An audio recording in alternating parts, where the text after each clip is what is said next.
Cinevisión, Canal 19.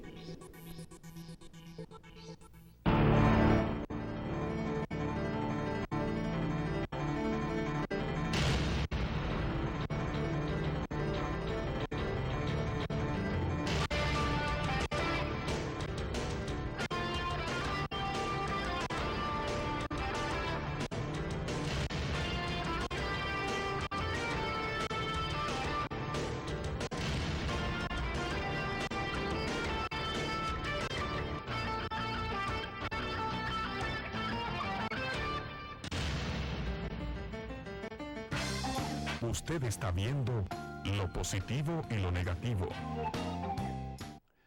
Saludos amables televidentes de lo positivo y lo negativo en Comentando las Noticias. Como toda la semana, hoy tenemos un distinguido invitado y es el sindicalista Rafael Pepe Abreu, presidente de la Confederación Nacional de la Unidad Sindical. No hay que hacer mucha introducción con el licenciado Pepe Abreu, porque la verdad es que él está muy frecuentemente en los medios. Pero de todas maneras, antes de darle la bienvenida formalmente a Rafael, queremos recordar estas palabras, que ojalá algún día se conviertan en realidad en la República Dominicana. Sensatez, sentido común, lógica y libre albedrío, que significa, en otras palabras, prudencia, el libre albedrío. Queremos recordarles que si usted quiere comprar un vehículo nuevo o usado, vaya a Gonzauto. Gonzauto está aquí en Santo Domingo, en la Rómulo Betancourt 1954, esquina privada. Gonzauto también está ubicado en San Pedro de Macorís, en la Luis Amía Matió 44. No importa el tipo de vehículo que usted quiera, Gonzauto lo tiene. Rómulo Betancourt 1954, esquina privada. Y en San Pedro de Macorís, Luis Amía Matió 44. Los esperamos. Bien, vamos a darle formalmente la bienvenida al licenciado Pepe Abreu. ¿Cómo no? Un placer por tener en el programa. Igual para mí, y sobre todo esa palabra introductoria que dijiste, que son muy importantes. Así es. Pepe, yo quiero, antes de comenzar con la primera pregunta, si tú me lo permites, leer algo que pudiera identificar, no solamente identificar, sino poner al tanto a la mayoría de los trabajadores del mundo, muy especialmente de la República Dominicana. Y dice así esta introducción, Pepe. Ahora y siempre se mantiene hoy por hoy la ley de bronce del salario que estableció Ricardo, de que el salario equivale a la cantidad de mercancía necesaria para mantener vivo al obrero y garantizar su reproducción. Termino la cita. Pepe, ¿cada qué tiempo el Código Laboral debe ser revisado? Mira, Burgo, esa frase tuya me recuerda a nuestros estudios de economía política, ¿verdad? Y cuando comenzaba prácticamente el desarrollo del capitalismo, esa visión que habría de salario como una forma de supervivencia y reproducción de la familia trabajadora para que hubiera siempre gente para trabajar, ¿verdad? Esa era la importancia que tenía eso. Mira, por ejemplo, en el código, el tema del salario tiene establecido una revisión cada 2 años. Tú discutes el salario y entonces existe la posibilidad de que cada 2 años se pueda hacer una revisión de la tarifa en cuestión. En este momento, por ejemplo, nosotros estamos discutiendo la tarifa para los trabajadores del área no sectorizada de la economía, que abarca grandes empresas, medianas empresas, guardianes privados, trabajo de campo y pequeña empresa. Esas 5 tarifas, porque la tarifa de zona franca y hotelería se discute aparte de esas 5. Esas 5 tarifas entonces tienen una prerrogativa normativa en la que para su revisión se espera el tiempo normal de los 2 años.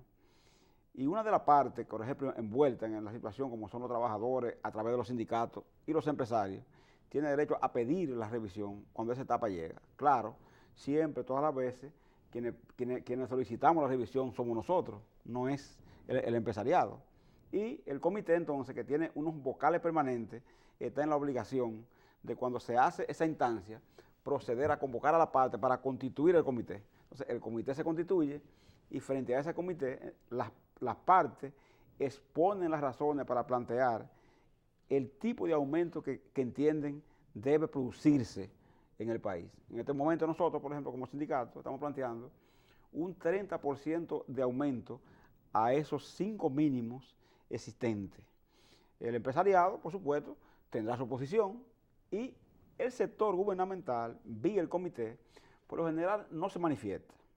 Se mantiene aparentemente en el medio de los 2 sectores, a veces no sugiere ni una cosa ni otra, algo de lo que nos quejamos mucho siempre, porque nosotros presumimos, o cualquiera con sensatez o sentido común, como decía una de tus palabras de introducción, tiene que coincidir en el hecho de que si tú media, también debe ser un mediador diligente, debe ser un mediador proactivo, y como comité entonces de salario, la parte gubernamental debía tener también el rol de ser capaz de hacerle señalamiento a las partes y tratar de hacer propuestas que las partes puedan equilibrar la discusión que están librando.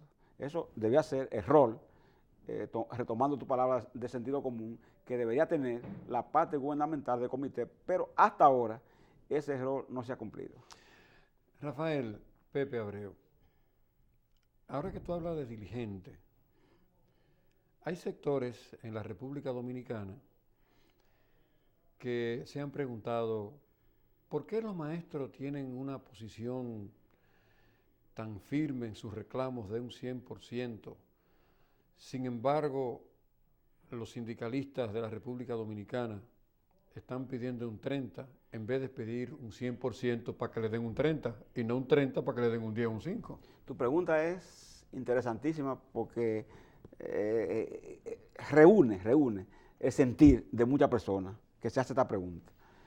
Los maestros reivindican frente al Estado dominicano, porque los maestros, fíjate que su radio de acción no traspasa, por ejemplo, el rol de las escuelas públicas. La ADP no aglutina a los profesores, por ejemplo, de los colegios privados.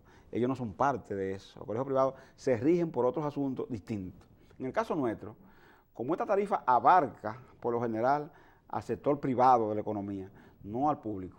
En el sector privado existen muchos desniveles, porque depende mucho del área de la producción. Tú tienes un anuncio que yo vi que pasan ahí de Central Romana. No, yo no tengo. O tiene un anuncio. Ojalá lo tuviera del Central Romana. Deberá tenerlo. No lo tengo, Pepe. Porque tú eres de para allá, deberá tenerlo. Bueno, pero... En ese sentido, deberán dártelo. Pero yo lo vi ahí que pasó ese anuncio. Y yo decía... Pero perdóname, ¿en este programa? Sí, no, pasó antes del programa. Entonces, pasó antes del programa, como introducción, pasó antes del programa tuyo. Bueno, entonces... No lo sabía, no me lo habían comunicado. Decía, ahí, por ejemplo, en esa empresa, tú no discutes salario mínimo, porque el mínimo está resuelto vía el convenio colectivo. Ahora, ¿para quién tú discutes? Tú discutes para los trabajadores del sector privado no organizados, que no tienen un sindicato, no tienen un convenio colectivo, de más asuntos. Entonces, en un área tan delicada como la del sector privado, donde los niveles son distintos, tú no puedes solicitar sumas que puedan ser exageradas, porque entonces la propia opinión pública es la primera que te critica el hecho de tú proponer, por ejemplo, sumas que vayan de 100%, 75%, 80%. Hay crítica de la opinión pública porque lo que te plantea es, tú estás exagerando, estás planteando una utopía, porque en realidad no va a alcanzar esa suma. Recuerda que nosotros cuando comenzamos el sindicalismo, cuando el sindicalismo tenía su auge, su fuerza, una cosa que hacíamos era pedir siempre 100%, pero después venían las transacciones, entonces tú en vez de 100% o 50% conseguías un 25%, conseguías un 30%. Entonces mucha gente criticaba el hecho de que tú anunciaras una suma alta y después llegaba a un acuerdo por una suma que muchas veces no se compadecía con el anuncio inicial. Entonces, ¿qué hacía mucha gente? Decía, ah, no, estos sindicalistas se vendieron, se transaron, porque fíjate, entraban pidiendo 100%, 75%, 50% y se transan por un 10% o se transan por un 15%. Entonces, había la crítica. Y nosotros, para preservarnos de eso, lo que hacemos es que tratamos de plantear sumas que sean más o menos sensatas, utilizando otra de tus frases, y evitar, entonces, que tanto el empresariado como círculo de opinión nos señalen entonces como personas que estamos desubicadas o haciendo propuestas de carácter exagerada que no propician muchas veces ni facilitan un acuerdo. Rafael, con tu permiso y el de nuestros amables televidentes, vamos a un breve corte y regresamos en breve con Rafael Pepe Abreu.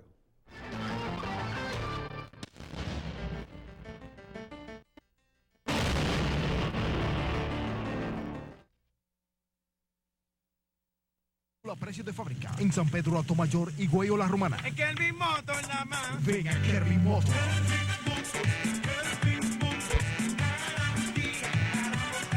Somos importadores de motores y pasolas nuevas y usadas. Distribuidores de las afamadas marcas Honda y Suzuki. Además, gran variedad de motocicletas four-wheel. Kirby Motor. Somos electrodomésticos en general. Financiamiento, más bajo inicial y cómodas cuotas de pago. Kirby Motor. Padre Abreu número 50. Teléfono 556-1372. Kirby Motor. Tu garantía para montarte bien.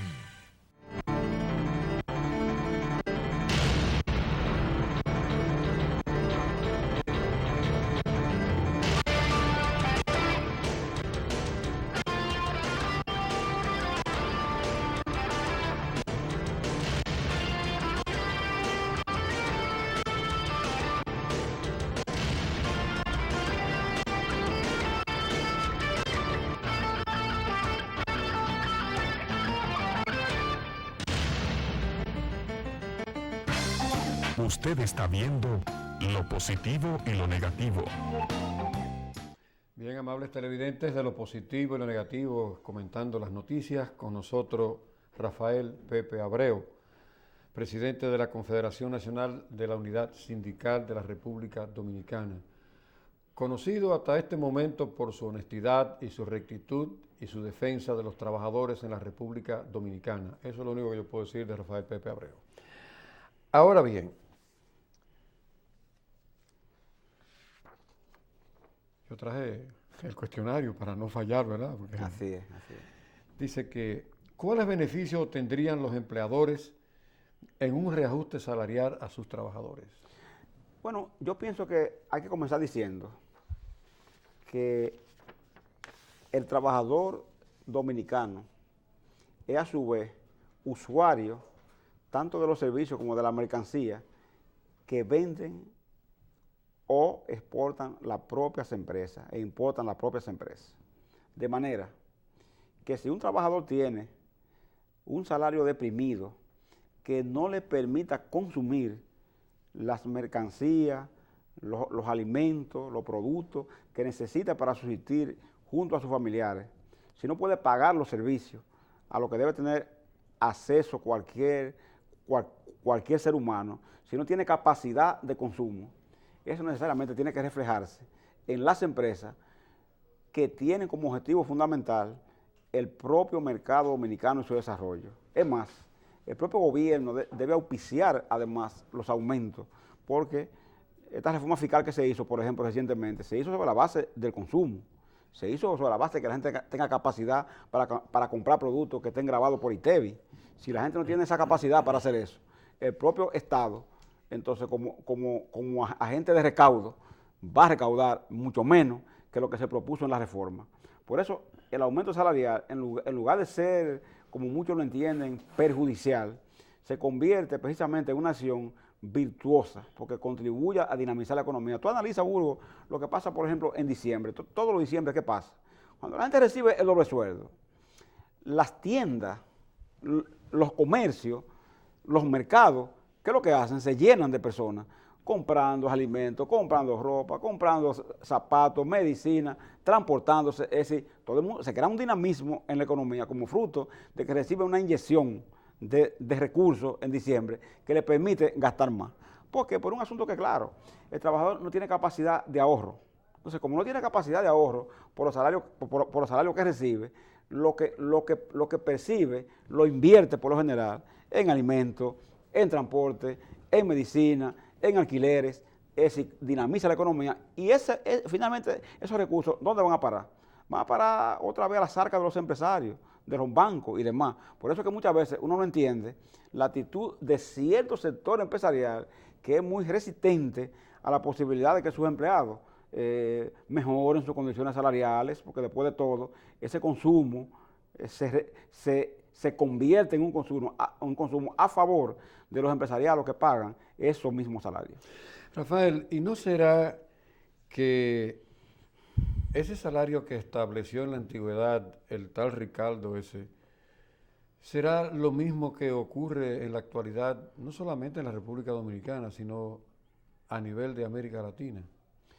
Sí, pasa que mientras aquella persona, aquel rey tenía la disposición de hacer ese aumento con el objetivo de que se reprodujera la familia, nada más, se alimentara para reproducirse. Hoy hay una parte del empresariado importante que también entiende que los salarios deben ser salarios de subsistencia, nada más. Y al tener ese criterio que los salarios deben ser de subsistencia, muchas veces contribuye a cerrar la posibilidad de crecimiento y expansión de sus propias empresas. Porque si tú me estás fomentando un trabajador con una mentalidad de pobreza, que va a tener una mentalidad de pobre como trabajador, porque el trabajador no debe ser pobre. En los países desarrollados el trabajador no es un pobre.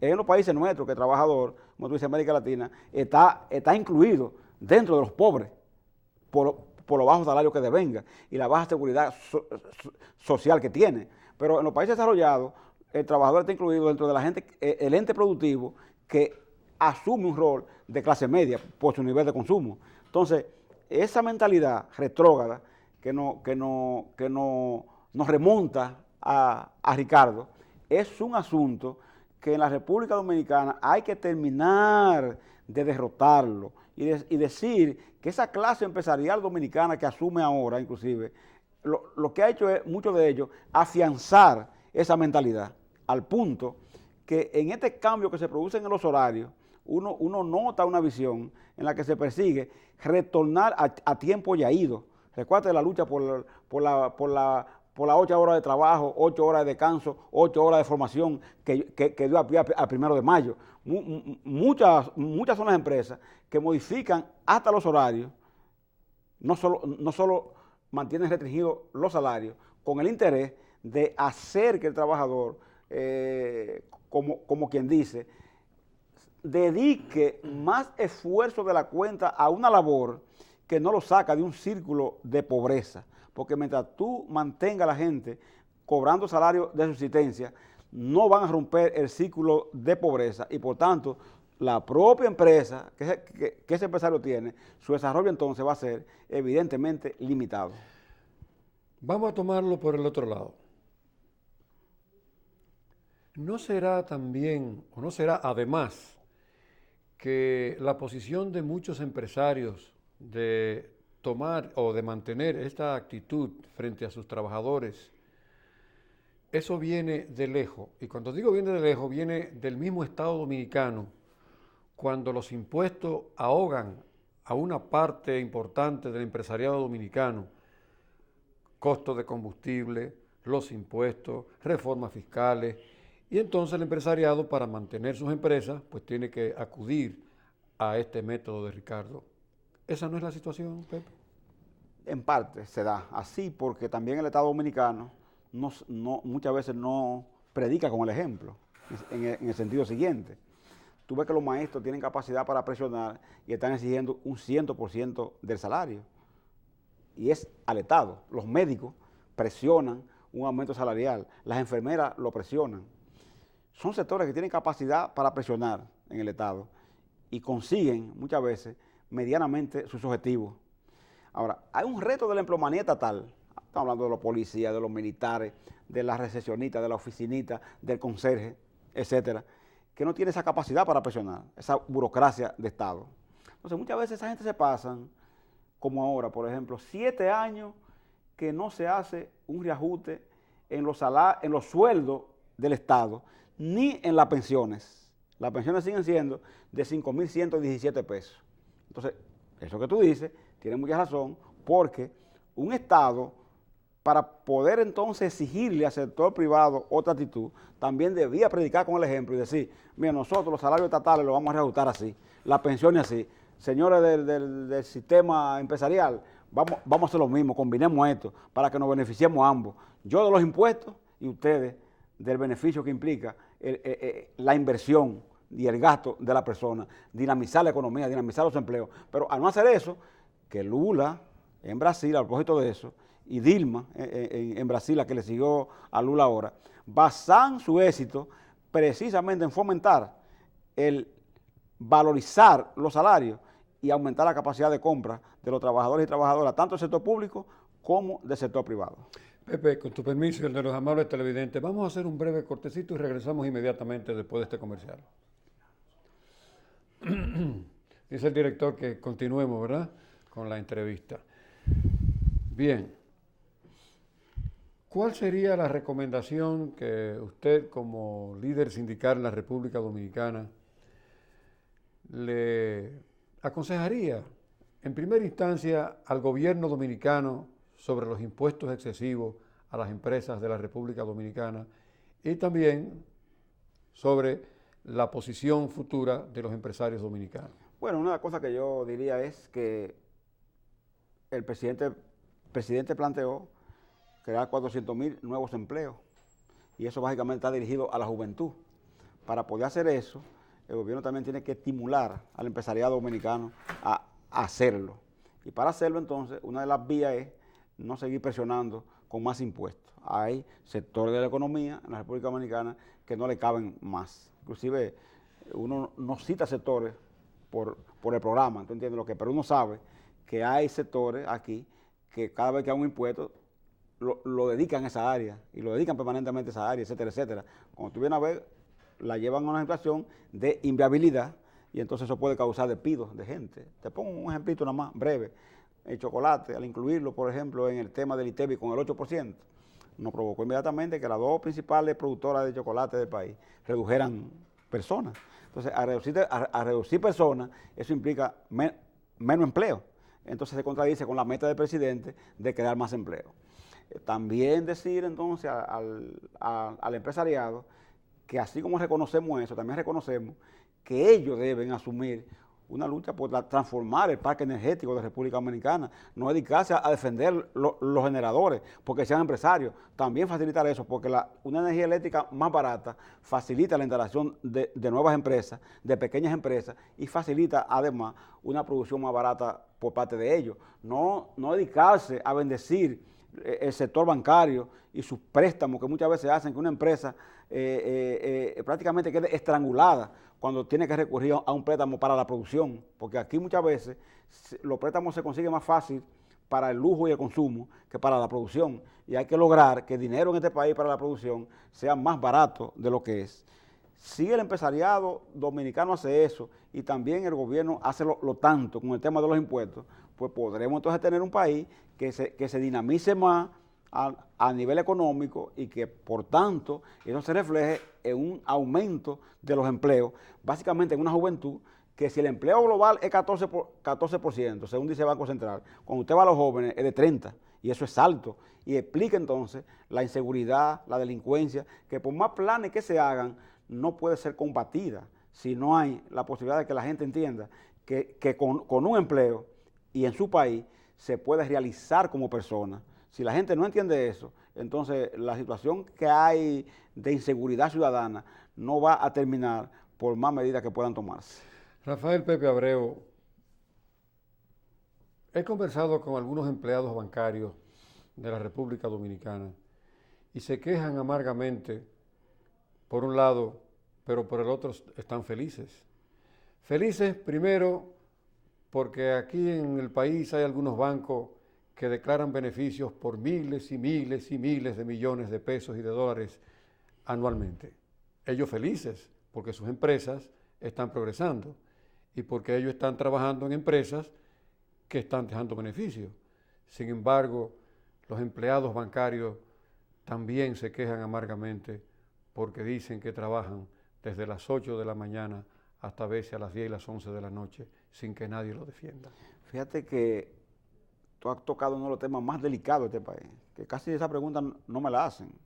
¿Por qué? En los medios. ¿Por qué? Hay mucho temor hacia el sistema bancario, porque es el sector financiero de poder, ese es el sector que controla la FP, que controla prácticamente todo el financiamiento. Entonces muchos medios son tímidos al abordar ese sector. Me alegro que tú lo hicieras, porque la verdad es que cuando uno ve, por ejemplo, la responsabilidad que implica el trabajo en una entidad como esa, ¿verdad?, bancaria, la preparación que hay que tener, el vestuario con que hay que presentarse, ¿verdad?, la persona, y uno lo compara entonces con los sueldos que devengan y las condiciones sociales que tienen, uno se da cuenta que esa persona está en una situación de alta opresión, sin que puedan haber protestas, porque ocurre que mientras en otros países los sindicatos bancarios son fuertes, aquí, cuando a un empleado se le ocurre hablar de un tema que presuponga la posibilidad de crear algún tipo de instrumento organizativo, son inmediatamente aplastados y excluidos de las empresas.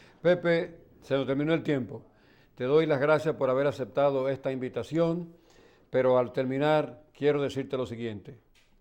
Si yo me siento a hacer un programa de televisión y yo tengo temor a hacer las preguntas porque no me van a colocar la publicidad, mejor dejo este trabajo. Muy buen concepto. Así que ha sido un placer de tenerte con Siempre, nosotros. siempre, Amables televidentes de lo positivo y lo negativo en Comentando las Noticias. Hasta la próxima semana, a esta misma hora y por este mismo canal. Hasta entonces. Muy bien.